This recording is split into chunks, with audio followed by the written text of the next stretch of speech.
Halo Supporter, kembali lagi bersama kami dalam segmen Oma Obrolan Malam. Kali ini kami akan bahas balapan MotoGP terdekat, yaitu MotoGP Italia yang akan dihelat di sirkuit Mugello pada tanggal 27 sampai 29 Mei, atau akhir pekan ini waktu video ini dibuat. Dan kalau kita bicara singkat aja soal MotoGP Italia itu kita udah tahu kalau salah satu balapan tradisional di MotoGP dan balapan kandang buat sebagian pembalap MotoGP yang cukup banyak pembalap Italia di MotoGP di semua kelas. Dan kalau bicara soal sirkuitnya, sirkuit Mugello ini salah satu sirkuit yang sirkuit alami kalau bisa dibilang, karena dia memang sirkuit lama dan dibangun dan tidak mengubah karakter apa ya namanya kontur tanah. Jadi ada dari cukup bervariasi elevasinya kayak di sirkuit Portimao dengan panjang lintasan total 5,2 km, 6 tikungan kiri dan 9 tikungan kanan, dan lintasan lurus panjangnya mencapai 1,1 km di bagian start finish, di mana record top speed MotoGP biasanya dipecahkan di bagian tersebut. Tapi kalau walaupun cukup punya lintasan lurus yang panjang, Mugello juga cukup seimbang karena tikungan lainnya juga punya karakter cepat dan mengalir yang menguntungkan untuk pabrikan dengan motor yang pelan kayak Yamaha, yang buktinya justru paling sering menang di MotoGP Italia dengan catatan kalau dalam 10 tahun terakhir ada 5 kemenangan yang diraih oleh Yamaha, dengan kemenangan terakhir adalah Fabio Quartararo yang pada musim lalu bersaing ketat dengan pembalap Ducati Francesco Bagnaia, dan begitu Bagnaia jatuh di awal lomba, Quartararo nggak terkejar ya sama rival-rivalnya. Kalau untuk balapan akhir pekan ini, MotoGP Italia akhir pekan ini, Mas Agung sama Mas Wahid gimana melihatnya? Persaingannya. Kalau saya melihatnya mungkin cukup ketat ya, dan akan berjalan ketat sama seperti seri saya sebelumnya. Dan di sini saya menyoroti beberapa tim, 2 atau 3 tim nanti bisa ditambahkan sama Mas Fahrur ya. Dimulai dari Repsol Honda sih. Saya sejak awal musim ini selalu mengikuti Repsol Honda karena memang tim ini memang satu karena tim berlabel juara, dan ya alasan lainnya juga mereka memiliki pembalap yang hebat tapi tengah mengalami penurunan ya, yakni Marc Marquez.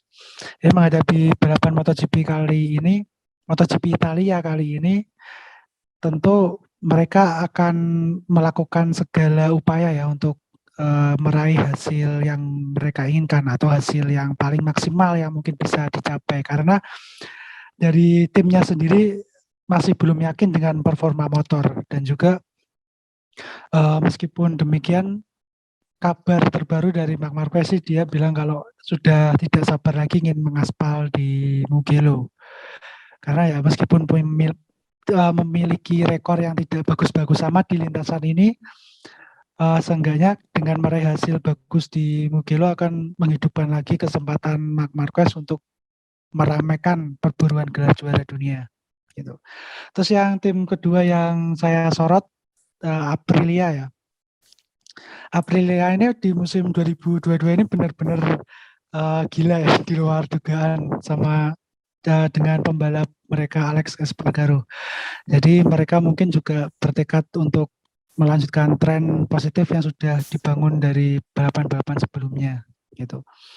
Lalu mungkin yang memiliki kans besar Yamaha yang melanjutkan tradisi musim lalu melalui Fabio Quartararo. Jadi ini akan menjadi balapan yang krusial untuk beberapa nama-nama besar juga seperti Francesco Bagnaia yang di tim pabrikan Ducati. Secara ini juga bisa dibilang sebagai balapan kandangnya Ducati, dan mungkin pembalap Italia lainnya yang menunggangi Desmosedici seperti Luca Marini, Bezzecchi, dan mungkin Fabio Gianantonio mungkin ya, gitu sih. Sama ini Bastian ini nggak lupa gitu. Siap. Ya tadi soal Marc Marquez tadi ya, yang dan udah ya semoga ya kita nggak tahu balapan akhir pekan ini mereka performanya gimana. Kalau kemarin waktu habis GP Prancis kayak hopeless komentarnya.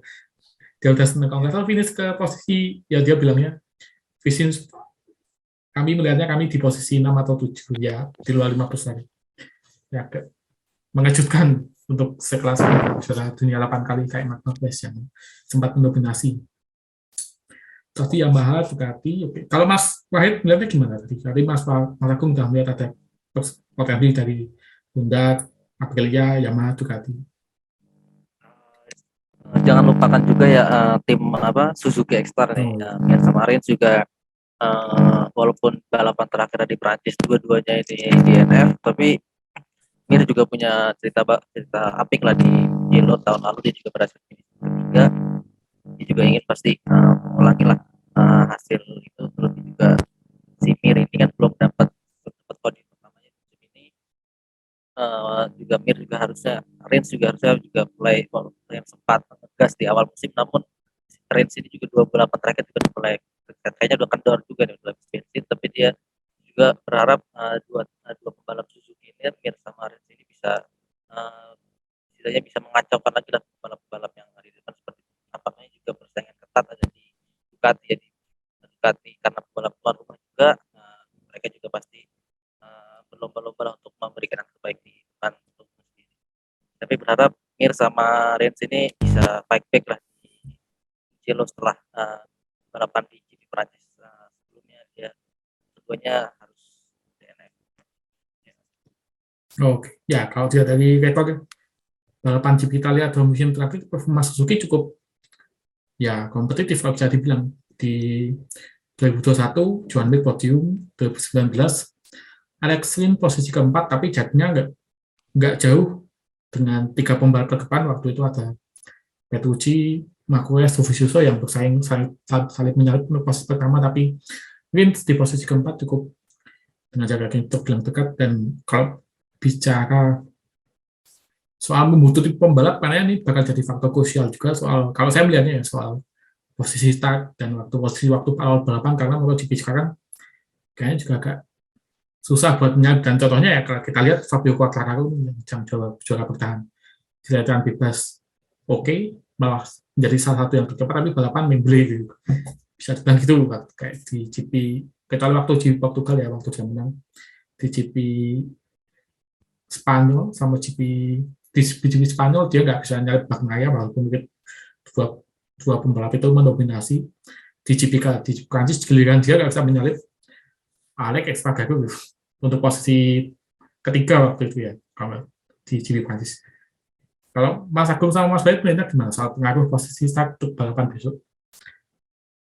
Apakah krusial banget apa enggak? Ini sangat penting sekali ya kalau mau di MotoGP dalam beberapa tahun terakhir kali ini.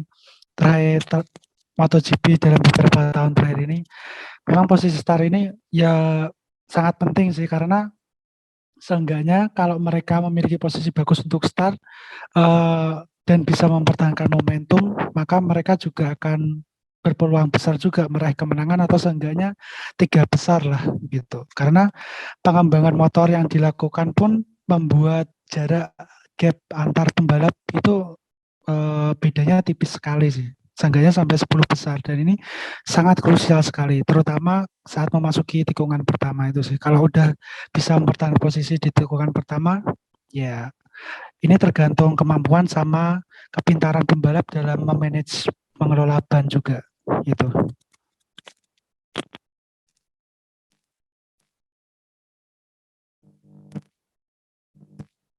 Ya, kalau posisi start juga ya penting karena ya itu tadi di tikungan pertama itu ya krusial, kemudian juga ketika sudah satu pembalap berada di depan ya itu jadi apa ya, sekaligus tantangan atau bisa jadi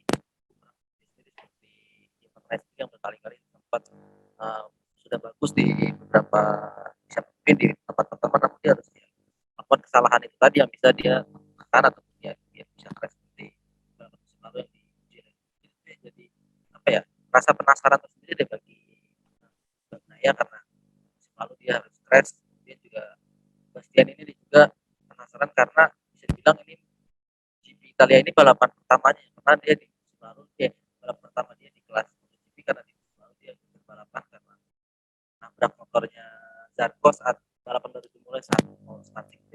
Ya itu tadi persaingan Bastian ini sama balap tuan rumah ini memperkaya nanti lah, karena mereka juga balap tuan rumah ini juga sekaligus dua itu belum dapat hasil bagus nih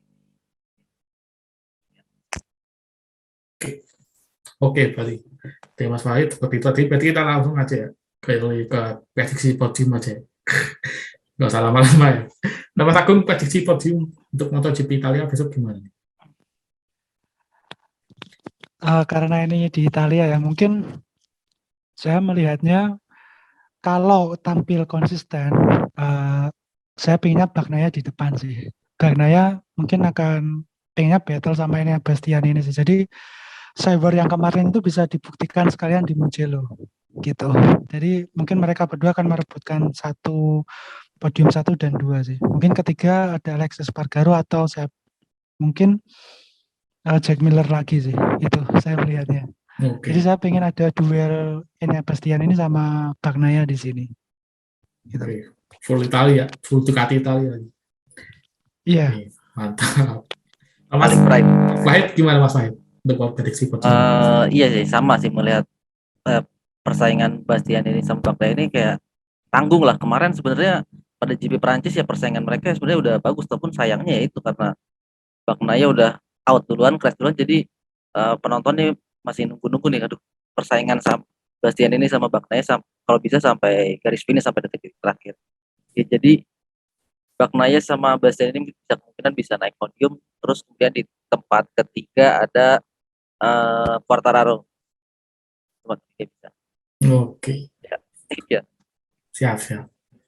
Jadi Ducati sama Yamaha yang Yamaha. ya dua pabrikan tersukses lah untuk MotoGP Italia dan beberapa tahun terakhir. Saya melihatnya mungkin Aprilia bisa memberi kejutan, terus baru ya bisa kompetitif. Terus kalau podium mereka pasti ada, ya ini jawaban yang nggak usah ditanya, pasti ada kemungkinan besar ada Ducati, walaupun bisa jadi kayak musim lalu kebetulan 1, 2, 3 nggak ada pembalap Ducati sama sekali. Sama mungkin kalau dari ramalan cuaca balapan akhir pekan ini kalau nggak salah katanya hujan. Dan kalau bicara hujan kita ingat Mandalika. Kalau ingat Mandalika kita ingat yang menang adalah KTM yang baru menang sekali di balapan itu. Ya mungkin ada, ya mungkin kalau saya melihatnya nanti terbuka sih untuk semua pabrikan.